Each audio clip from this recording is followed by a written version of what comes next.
Zdravo deco, večeras ćemo čitati bajku koja se zove Žabica carica. Živjeli su tako jedan čovek i žena i već su bili skoro ostareli, a nije su đeteta imali. Uvijek su Boga molili da bi im dao dijete. Otidu najposlije u jedan zbor i mole se opet Bogu da bi im dao dijete, pa makar bilo ko žabica.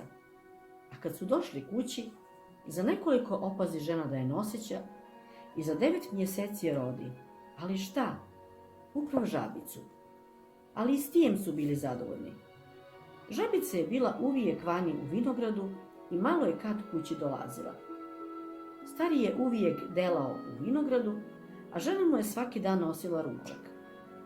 Ali kako već bila ostarela, počela se jedan dan tužiti da već ne more njemu ručka nositi, jer da joj već ništa noge ne valjaju.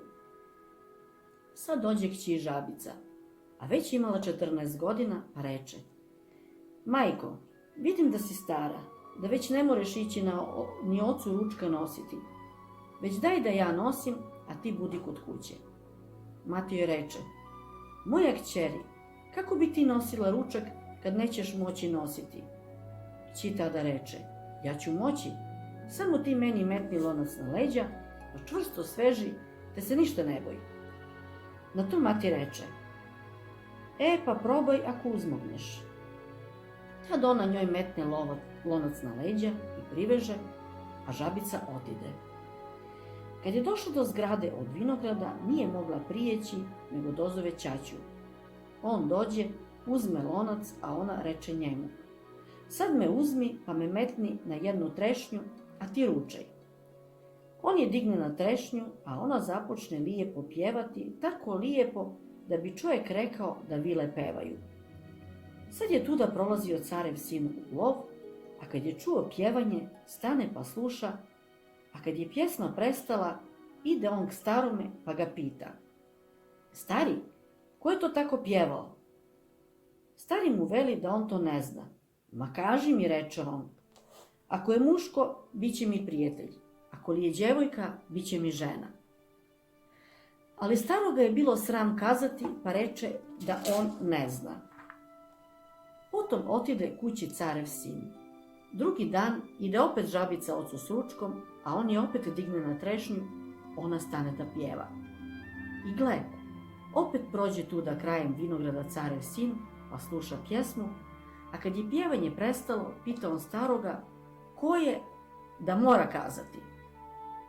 Vidi stari da nije kud kamo, pa reče: Ja bih ti kazao, ali me je sram i ti bi se srdio. Na tomu carev sin reče: Ma ne boj se, samo mi kaži.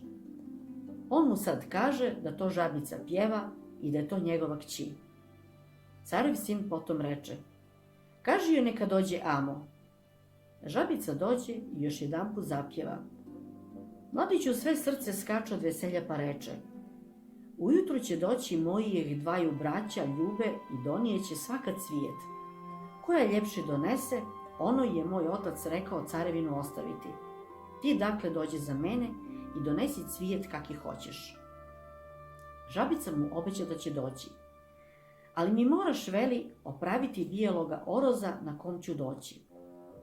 On otide kući i pošlje joj oroza, a ona otide suncu, pa donese sunčane haljine, te uzješena oroza, pa dođe tamo.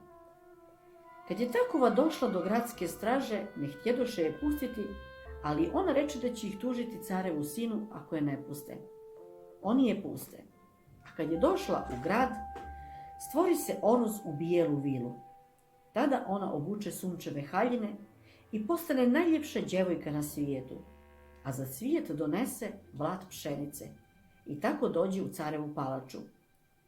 Sad dođe car najprvo kljubi najstarijeg sina, pa je pita kakav je cvijet donijela. Ona mu pokaže šipak. Dođe kljubi srednjega sina, pa pita nju kakvi je cvijet donijela. Ona mu pokaže karanfil. Tada se obrne kljubi najmlađega sina, pa u nje opazi blato pšenice, te joj reče: Ti si nam najbolji cvijet donela. Vidi se da znaš da se bez pšenice ne mora živjeti.